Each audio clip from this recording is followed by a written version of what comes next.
दुनियावी तलीम तो असी ਲੱਖਾਂ रुपए महीने के बच्चों पर खर्च कर रहे हैं तो जिसले कारी साहब का वक्त होंगे तो असी उस वक्त मूँह अड़ जाने 500 दे दो। दीनी तलीम तो भी तुम हज़ारा से कम लाओ ना, कोई 5-10 हज़ार तो दो ना कारी साहब को अपने फायदे वास्ते। MNA MPA कौमी असैम्बली भी बिल 5 मिनटां पास हो जाता, सफाई जी भी 5 मिनटां पास हो जाता, पिछले तबके वास्ते कभी बिल नहीं पास होया। बिस्मिल्लाहिर्रहमानिर्रहीम। मेरा अज का टॉपिक है जी साढ़े मस्जिदां विच कारी साहबान ने ना उन्होंने हवाले नाल एक तो मेरी सब अगे अपील है कि इन्हों कारी साहबान कहना चाहिए, सानू इतराम ना उन्होंने इतराम करना चाहिए। असीं कहने मौलवी नूं बुला लिया, वह मां मस्जिद नूं बुला लिया, वह मां मस्जिद की यह गल, वह मौलवी की यह गल। असीं ये चीज़ां खत्म करिए। साडी बदकिस्मती है जिन्हां लोगों का असां इतराम करना हुंदा असीं उन्हां साडी कौम उहदा इतराम नहीं करती, तो जिहदा इतराम नहीं करना हुंदा उहदा असीं इतराम करन लग पैंदे आं। कारी साहबान एक पिछड़ा होया तबका है, मैं हमेशा पिछे हुए तबके वास्ते बोलना चाहना वा। साढ़े माशरे सब तो ज़्यादा पिछड़ा तबका जिहड़ा ना एक मस्जिद के जिहड़े कारी साहबान ने वो ने, उन्होंने तनख्वाह देख लो। असीं पैदा होंदे आ तो वह जनाब साढ़े कानीज़ान कहंदे ने, फिर साडा शादी हुंदी ते निकाह वो पढ़ाते हैं, फिर सानू मरण तिकर जनाजा वो पढ़ाते हैं, फिर ख़त्म दवाना होवे साडे हर काम पिंड दे हर महल्ले दे हर काम में कारी साहबान शामिल होंदे ने खत्मां च, हैं जी। तो असीं उन्होंने इज्जत वकार नहीं देंदे जिहदे मुस्तक ने। एक चोर चक्का नौसरबाज आ जाए साढ़े कोल बंदा गड्डी वड्डी लैके तो असीं उहदे अगे नाचे बन जाने आ। गड्डियां आओ जी चोई साहब आ गए ने, वो चोई साहब भावें जुलम ज़्यादतियां कर रहे हैं लोगों नाल, जां 2 नंबरी का पैसा इकट्ठा करके वड्डियां गड्डियां लैके आ जाते हैं, तो असीं जनाब पूरा महल्ला पूरा पिंड पूरा इलाका जनाब अगे उहदे नाचा बन जाता है। ये चीज़ां असीं खत्म करिए। इमरान खान साहब अगे अपील है कि असैम्बलियां भी ये बिल पास होना चाहिए कि जिहड़े मस्जिदां दे कारी साहबान ने उन्होंने एक तो तनख्वाह ठीक की जाए, उस तो बाद उन्होंने तनख्वाह पूरी दी जाए। असीं उन्होंने बहुत घट तनख्वाहां रखियां ने, रोटी तो असां कारी साहब नूं रखे हैं जी। एक आलमे दीन है साडा, कुरान पाक दा हाफिज़े कुरान है जी, उसकी तनख्वाह होनी चाहिए है, मकबूल तनख्वाह होनी चाहिए, वो बाइज़त तरीके नाल बच्चे भी परवरिश कर सके। उन्होंने बाइज़त तरीके नाल कोई तनख्वाह नहीं है।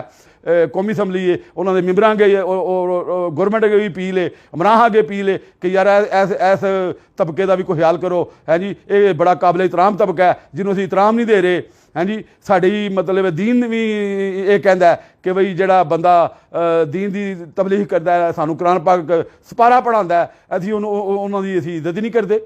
यार किड्डी साड़ी बदकिस्मती है साड़ी पूरी कौम की बदकिस्मती है। असीं गलत ट्रैक पर चल रहे हैं, साड़ी कौम जी है।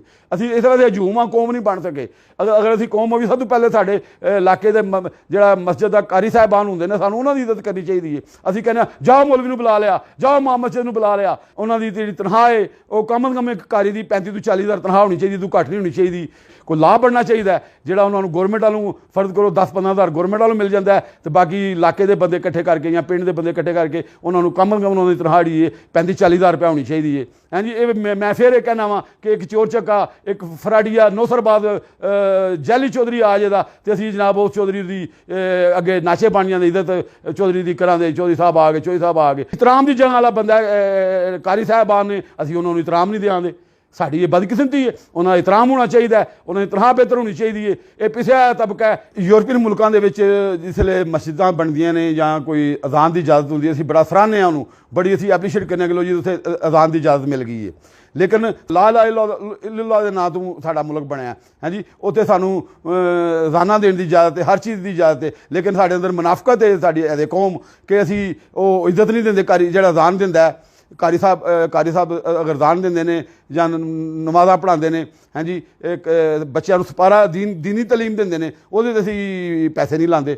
दुनियावी तलीम तो असीं ਲੱਖਾਂ रुपए महीने के बच्चों के खर्च कर रहे हैं। तो जिसले कारी साहब का वक्त होंगे तो असीं उस वक्त मूँह अड़ जाने कि जी है जी कारी साहब को ठीक है जी 500 दे दो। दुनियावी तलीम तो ਲੱਖਾਂ रुपए बच्चों के लाते हो, तो दीनी तलीम तो भी तुसीं हज़ारां ते कम लाओ ना, कोई 5-10 हज़ार तो दो ना कारी साहब को। इस वास्ते मेरी सारे अगे अपील है कि यह मुनाफकत साढ़े को खत्म होनी चाहिए है। जी साड़ी है कौम मुनाफकत है ये खत्म करो। यूरोपीयन मुल्कों की असीं तरीफां करने हैं जी। उन्होंने वेखो ना तुसीं उन्होंने पादरियां की तनख्वाह है, की उन्होंने फैसिलिटियां ने। असीं अपने कारी की फैसिलिटी देने, वो अपने पादरियां बड़ा बड़ा कुछ देंदे ने।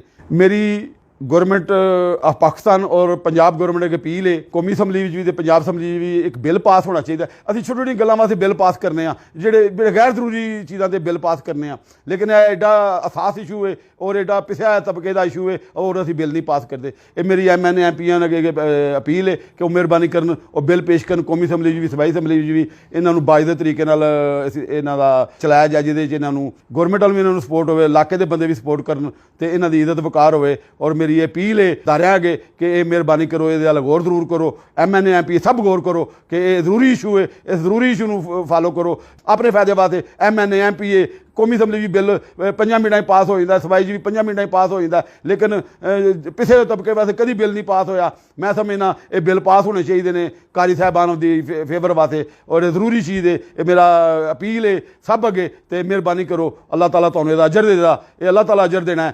ये तबका बड़ा जरूरी है इहदी इज्जत वकार होना चाहिए।